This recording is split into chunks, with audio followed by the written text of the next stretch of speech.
Hello. And we're live. Hello. Hi, everyone. So today we are doing round, what is it, 3? 2, 3? I can't, yeah. Of the 31 Days of Tarot by Ethony. And I didn't turn the sound off, sorry. So today we're doing days 16 to 23.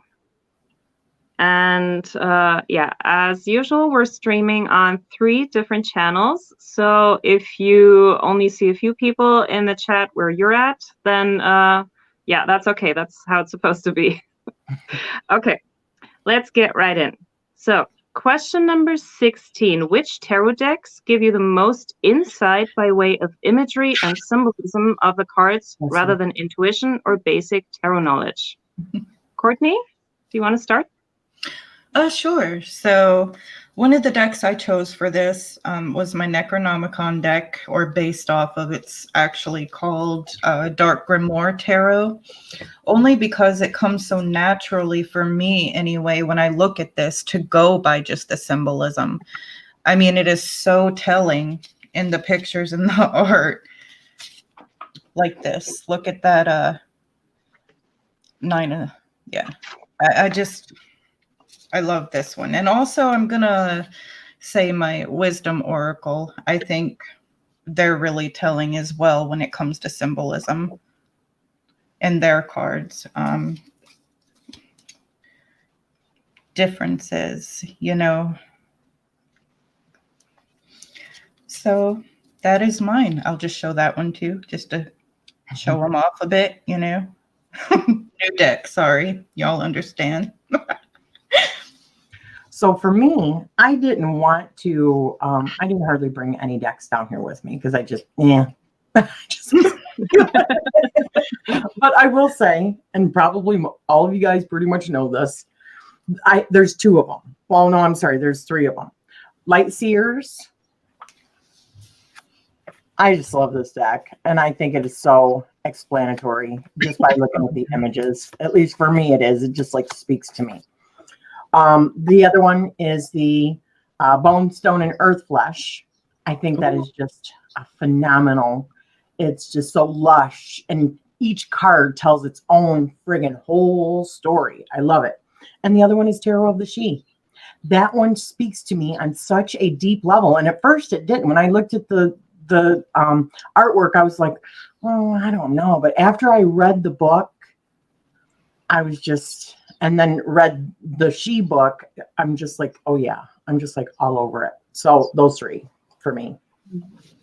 Yeah, I also have a few decks. Like one of them that I really go with imagery and the stories rather than the system is the Lover's Path Tarot, because this one has just so many stories in here that you can research, and I am going to finish my Lover's Path Tarot series that I started in 2019. Yeah.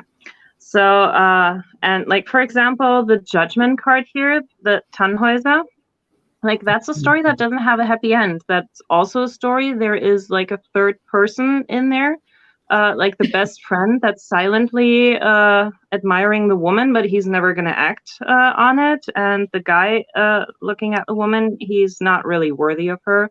All that stuff. So yeah, I would definitely read very differently with this deck. And that's why I love this. Another one, the very first one I ever got, my Sailor Moon Tarot. It's a majors only deck, and it looks really cute and everything. But if you know the story of Sailor Moon, you can really get into the cards. And I look at like what happened in that picture, like in the show at that time when that picture is from, and I really go with what I know about the characters and then combine that with tarot knowledge. And another one that I have is also a German oracle deck. It is the Wilhelm Busch oracle, and Wilhelm Busch is like the most famous German illustrator, and like that's his own face, and author, and he has written so many stories and illustrated them himself, and they're not really for kids, but like my generation and older, we all read them as kids and we knew them by heart pretty much. But yeah, I can just look at these images, think of the stories, and then know the moral of the story and what this card wants to tell me. So yeah, that's why I love this deck so much. Okay, let's see. Day 17. What tarot card in the deck do you look out for the most when you get a new deck? If you don't like that card, does it ruin the deck for you? So do you have a make or break it card? I kind of do. I can't say that if it isn't represented well enough that it would completely deter me from the deck. But the ones I tend to move, I have 4 cards that really pull me into if I'm going to like and work with this deck or not. The Death card, the Fool, the Lovers, and the Moon. Those are the cards that I kind of go to and try to look at before getting a deck. Me, not really. I look at just pretty much an overall theme. But I ask myself now, maybe a year ago, it was mainly solely the art that, ooh, yeah, I like the art, I'm going to get it. But now for me, I am becoming more selective. So unless I feel like I'm going to learn something from that deck, if it's something that's very similar to another deck that I have, I don't. But for me, there's not one card. There could be one card that just totally says, nope, I can't do it. But that normally doesn't happen. And it could be any card in the deck. So yeah. For me, it's mostly animal cruelty. So usually the strength card would be one that I look out for, like in the Mythic Tarot, for example, where he's like strangling the lion.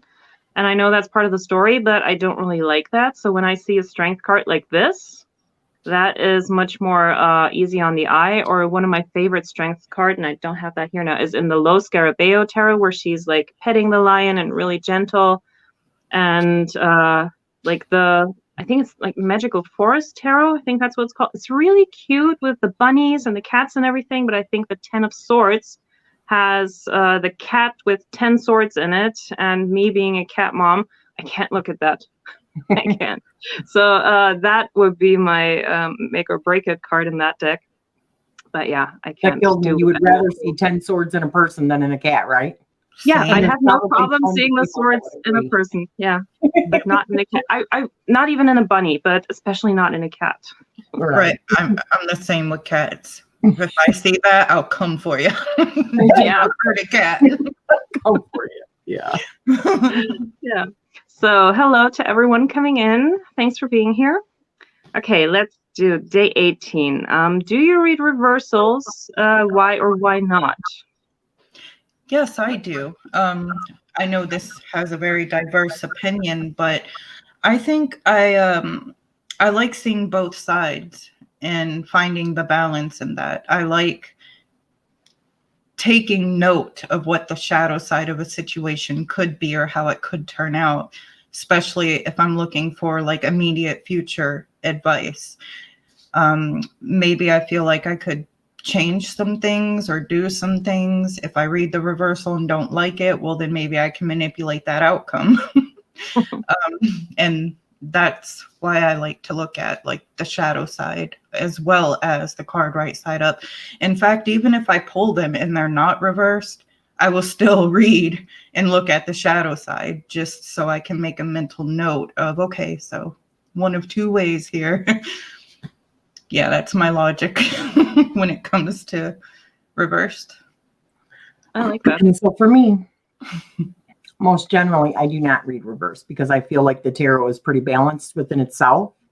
However, when I say that, just like what you just said, Courtney, you'll also consider whatever the shadow is. So I let whatever spread or whatever energy I'm feeling dictate whether or not I should be focusing on the shadow side, regardless of whether it's in a reverse position or not. But I still feel like I'm really, really new. So, in 10 years from now, I could be very fluent in reading, reverse, just not right now. I'm not at that level. I don't feel like I need to. So that's where I'm at on that. Yeah. For me, it's the same. Like, I don't read reversals. every once in a while, when a card really wants to come out in reverse and it stays that way, then like if I shuffle it and it falls right in front of me in reverse, then I take it that way. But otherwise, I generally don't, because for me, it's more like I don't really know what the reverse would be. Like there's so many different ways that you can read reversals. Is it something that you have already dealt with? Is it something that you still need to deal with? Is it the shadow? Is it the opposite? Is it this, that? So there's so many different ways, and I just can't decide which one I want to apply. So I'm just going to stick with the upright card. Unless the deck has a guidebook that specifically mentions reversals, then I will look into that. But otherwise, no. Okay, so day 19. Share which decks give you the heebie-jeebies. None. Me too, none. Actually, the creepier, the better. More interesting, right? Maria and I were talking about this just before I have one. And I love it. I love it. It's the H.R. Giger artwork, like from the Alien movies franchise. And this deck, it's majors only. And yeah, like everyone who's familiar with the artwork, you can even Google it. I don't really want to take this deck out too much because. Oh, no, come on now. You can't do that. Come on. Show us a few. This one went really fast, so show us a few. Come on, please. Okay, well, I'll get one of the triggering ones. You stole my heart. Is that what you're saying, Cortney? Okay, 18 plus. Oh, damn. Damn. Let's see. Yeah, they have these kind of like scientific apparatus things here where they have the women up on the things and getting stuff into, you know, like that's the woman up there. Kinky. Yeah. See, like for me, it's completely like, no, I can't, I don't want to, like, no, and you know, for Cortney. So I just find that interesting. It doesn't give me the heebie-jeebies. Yeah, no, I never, like, I even keep it in another room. I don't have it with my other tarot decks, and pretty soon it's going to go that way. I talked Chris into it. So I finally found someone who wants to love it, and yeah. I hope you can work with that one. You know, I did have one thought on this particular thing, though. The last time that we did, one of the questions was like a cursed deck that came up because we were showing like the occult tarot, and the one that was on the Kickstarter was supposed to be cursed or something. That might have given me the heebie-jeebies. Knowing that a deck is actually cursed and it might do something if you grab it. You know what I mean? But the actual artwork or the storyline behind it, no, not really. Yeah. So, anyways. Okay. So, day 20. What is your favorite tarot spread at the moment? Any past life. I am just very super interested in past life spreads, and also probably on a personal level, I have been looking up like not empowerment, like self-improving spreads. Like, so yeah. So for me, that's funny. Past life, obviously. Since yesterday, I did Cortney's past life, I did Maria's, and I did Summer's, and I did mine. And I love it. I'm loving that deck so much. I can't even tell you. It is awesome. So definitely past life spreads. And you're playing all 3 or 4 or 5 or whatever, just in a line, telling me a story thing. That's what I've been doing lately. Just tell me a story. Put them out in front of me and tell me a story. So that's my answer. Yeah, it's so funny for me. That has really changed. Like if I go back a year or two at the same question, my answer would have been the Celtic Cross, because that was always my go-to spread for many situations. But now, yeah, like even doing the live readings, just having a few cards in front of me and putting a story together, that's something that I didn't do years ago. I always work with spreads. And yeah, I also love past life spreads, specifically using more than one deck to connect more than one life together and to see if there is a certain lesson that I still have to learn because I haven't completed it yet. And for me, that is spirituality. That's one of them. So finding the thread through all of those lifetimes, that is really interesting. Yeah. Awesome. Okay. So, day 21. What cards relate to you personally, not just astrology associations or court cards? I would have to go with the death card.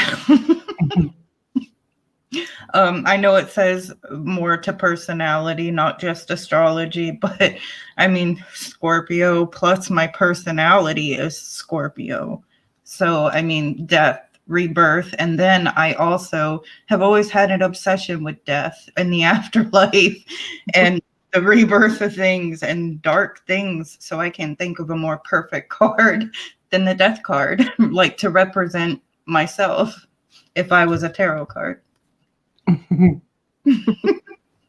For me, it is two cards, the Hierophant and the Wheel of Fortune. The Hierophant because either I feel like I'm a teacher in some moments, or I feel like I am a student in some moments, or I see all moments as a teachable moment, regardless of which way it falls. And the Wheel of Fortune, because I believe that we dictate our reality. So depending on what kind of thoughts and energy and emotion that we put into whatever we're doing, that's going to dictate how the wheel turns. So those are my two cards. Yeah, for me, like the Hierophant is my birth card, and I actually learned to really embrace that card because usually when it was like the popish kind of figure, I didn't really like that, but in other decks, he is represented in a very different way, and I really love that. And yeah, I mean, the Myers-Briggs, my card is the Page of Cups, and I can really see myself in that card. But another card that I'm like embracing more and more is the Moon card. I mean, it always kind of upsets me or makes me sad that the moon is not associated with Cancer, but with Pisces when it comes to the astrology. Because like, why not? But yeah, I like I'm moving into this energy of embracing the unknown, not always knowing what's going to happen or not always being able to have a plan, and to really just go for it and to walk that path, even if it takes a while, and then to see what's at the end of it, or even like what happens in between the travel. So yeah, the Moon card would be one of them. Awesome. Maybe I resonate with the Devil a little too. Thinking about a second one. I mean, as far as like that Loki or that trickster type of like archetype, I can see that in myself big time. Especially in the family, like if constantly, yeah. Pranks, Yeah. you know, fun stuff. Just like to have fun, right? Right. Yeah. Why not? Just want to have fun. That's right. Okay, so day 22. If you were shipwrecked on a desert island, which 5 tarot or oracle decks would you want to have with you and why? Well, I'm going to pick my House of Night Wisdom Oracle deck. One, because the cards are pretty straight to the point and useful. However, I think I would miss reading these books so much on a stranded island that I would continue their story with these cards and probably play out different scenarios with them, like in my boredom on the island. But also could probably do some major spiritual stuff too with these, like if you're just alone on an island somewhere. And if worse comes to worse, I'm sure I could burn it for heat. Mm. I know. You can pick 5 though. Oh, 5. Yeah, you can have 5 decks, honey. Tarot or oracle? could I name ones that I don't have yet? Of course you can. You know, law of attraction, I'm putting it out there. So I want the Nightmare Before Christmas one, the Dark Mansion. What's the Woods one with the girl with the red hood? What's the name? In the Dark Woods or something like that? Dark Woods Tarot, I think. Yeah. Mm-hmm. And one more. A Necronomicon. Yeah. I'm looking at my Necronomicon and my Hush Tarot, and I'm like, whew.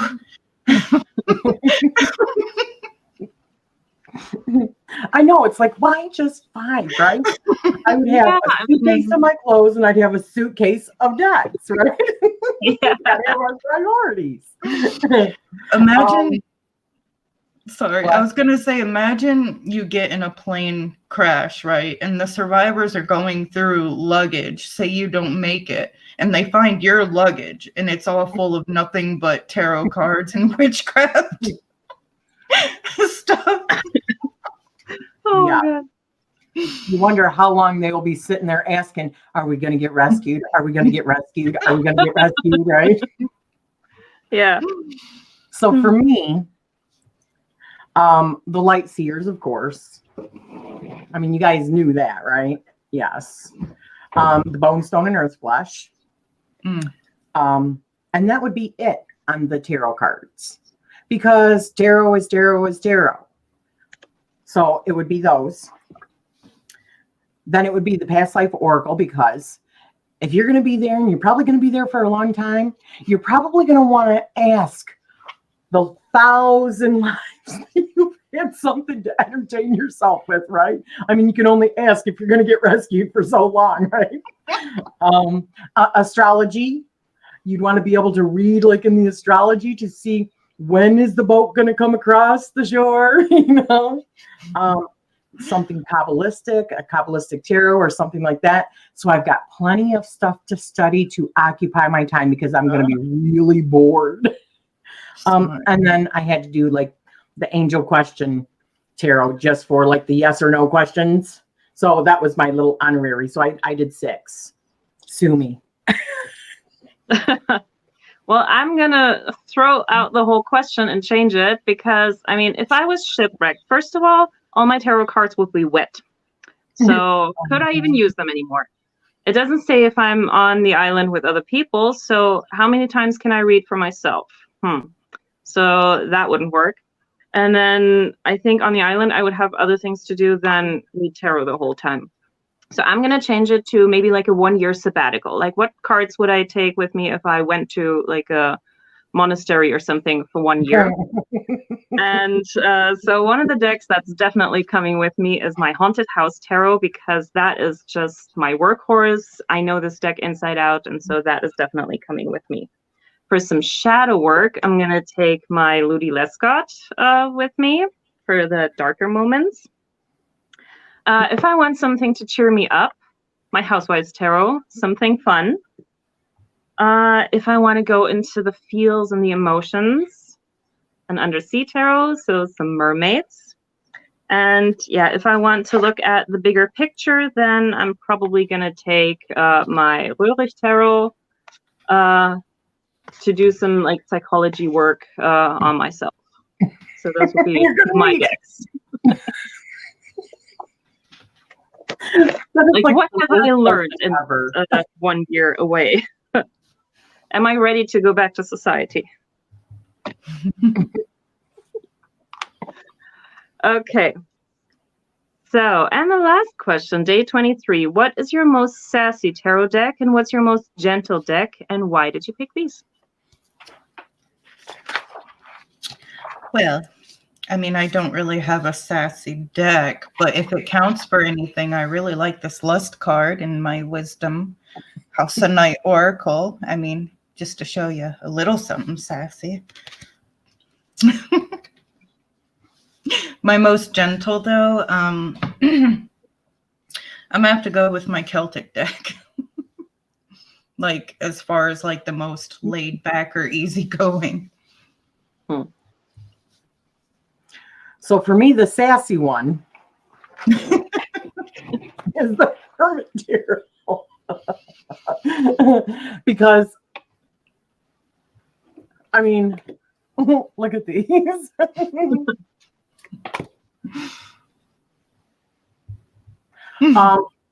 Yesterday, there was a question that we asked for Cortney.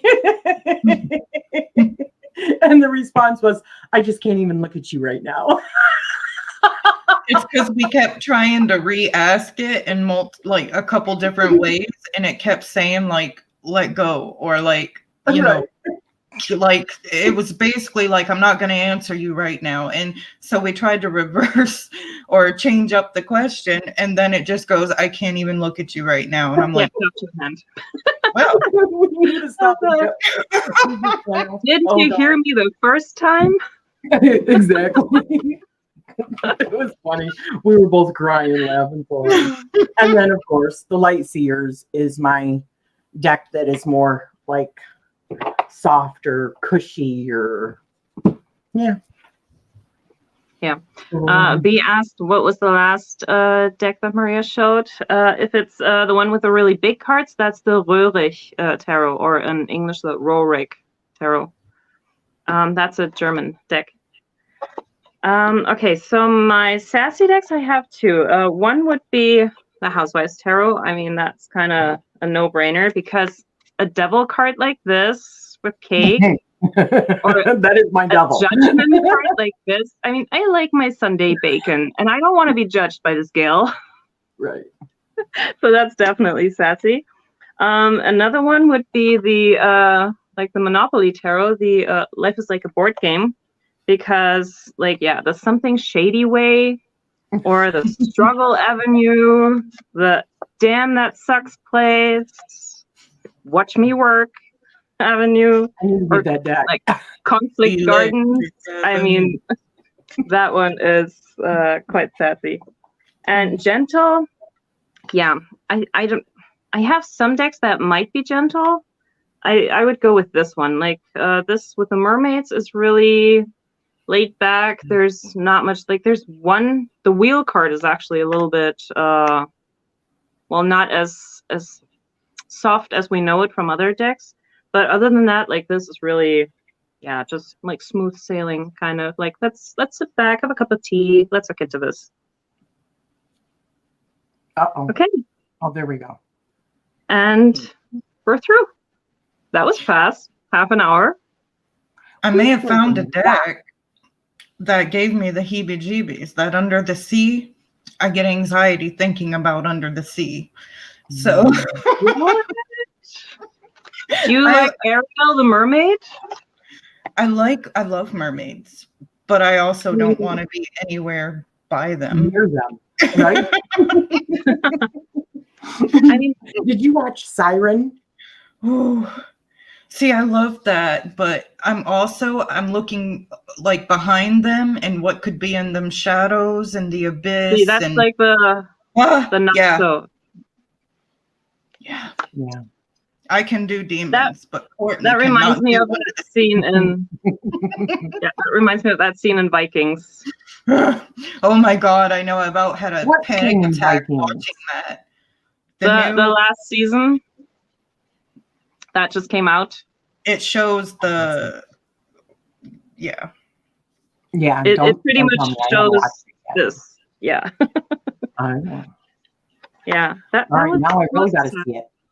I was gonna say, did you see the Sirens, the show? No, I haven't watched it now. But I love sirens. I love the idea of sirens.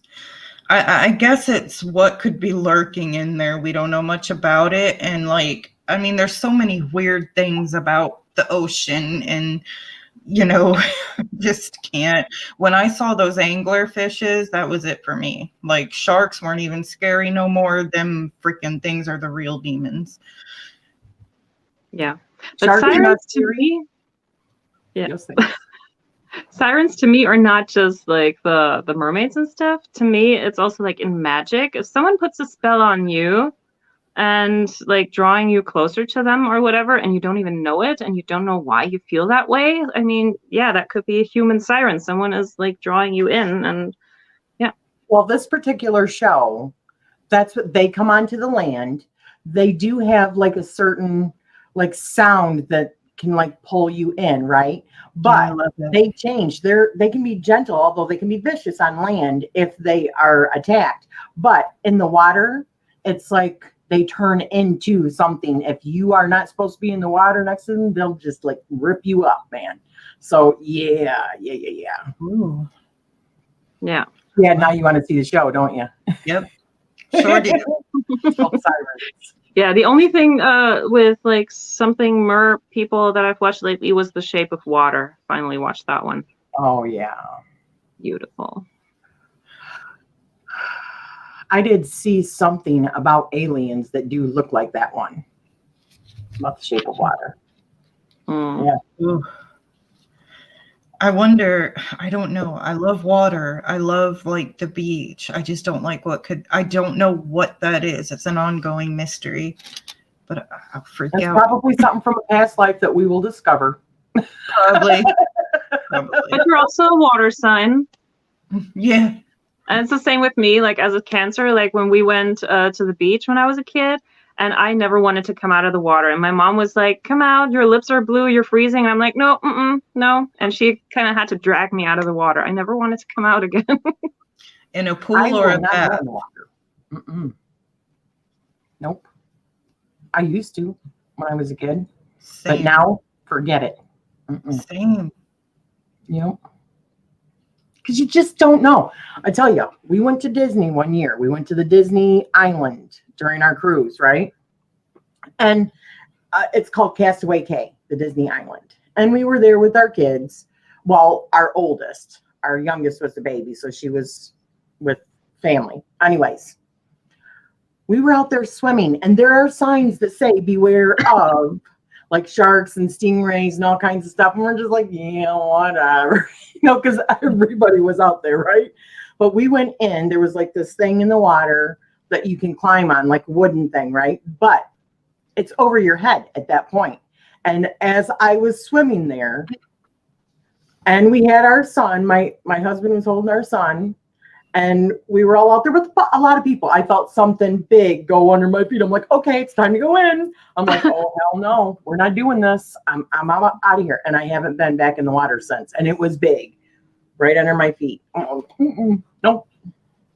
Maybe I let fear or trauma, because a shark attack happened very close to me when I was swimming in Florida when I was a lot younger. That might have something to do with it, but not so much. I used to swim with gators, all kinds of stuff when I was young. So it's like, I don't know where this major panicky fear came from. It's more of like the deep hidden depth. Like, no, sis.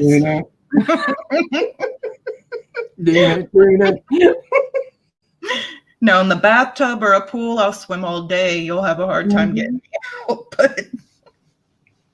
And then there was a newspaper article in Florida too about in a river catfish the size of like small Volkswagens. Like, no. No. Yeah, and you see people that actually go digging for those things, and they'll put their hands in, like down in the mud and grab them out from inside of their. Like, are you crazy? My dad would. Me, no. Yeah, I'm much more of a like sweetwater swimmer, like saltwater, ocean. That's not really my thing. So I like to go in like lakes and stuff like that. During a test, I watched a shark move like lightning to snatch 150 pounds of meat in 1 foot of water and drag it out to sea in 3 seconds. Oh, holy cow. My sister said in a past life she knows that she died by being eaten by a shark. I'm sorry. I just can't do it. I've been in the ocean, but I think I only went, well, that's not true. I did that another vacation. We went out swimming in like the Gulf of Mexico, by yeah, I used to live out like on the Panhandle. You're talking about? Yeah, I can't remember. I don't remember the name of it now. It's a really nice area, and there's a bunch of resorts and stuff out there. And we took a pontoon, there's a little like dune off of there, and we went swimming over our head. Got burnt to hell. Big mistake. I mean, it was terrible, but yeah, it was like around that time. After that, I was just like, I can't do it anymore because I mean, I literally was out there risking my life. And my husband loves Jaws, the movie Jaws. I mean, how many times do you think I've seen it? It's terrible. Oh my God. See, I love Dirty Dancing, so that doesn't scare me. I still love dancing. Yes, Dirty Dancing is cool. It said Dirty Dancing. Great movie. Did someone mention? Did you just bring that up, or did somebody mention Dirty Dancing? No, I just brought it up. I'm like, how did we go from sharks to Dirty Dancing? Because you said, like, how many times have you seen the movie? And I was like, that's my I first gotcha. movie. I'm a little slow on the uptake. Okay. Well, I think we guys. covered everything today. So, yeah. Next time, we'll have the last questions, 24 to 31. Again, on Tuesdays, same time. Yeah. And yeah, we hope to see you guys there again. So thank you for hanging out with us. Courtney's got something to say. What, honey? Yep. Sorry. Dice Controller was asking about Maria's channel. Her name's Maria, and her channel name is LadyKnight of Avalon. Yeah. Okay. You're welcome. I'm sorry. I need to put those down below. I was thinking I had those down below. I must not. Sorry, guys. You come back later, okay. and the links will be down below. And Yeah. thank y'all for coming. Today it's Mars in Aries energy, and yeah, it's like, yeah. Oh, I feel that. Yeah, I think tomorrow we're moving into Taurus, which will be a lot more, but today is like also not my day. Did yesterday have a lot of Venus energy? No, yesterday was also Aries. Oh. Just wondering for a friend. I'm sorry, Leah. But I mean, there's fire and everything, so we can go with that. Okay. Well, on that happy note, see you everyone next time. Bye.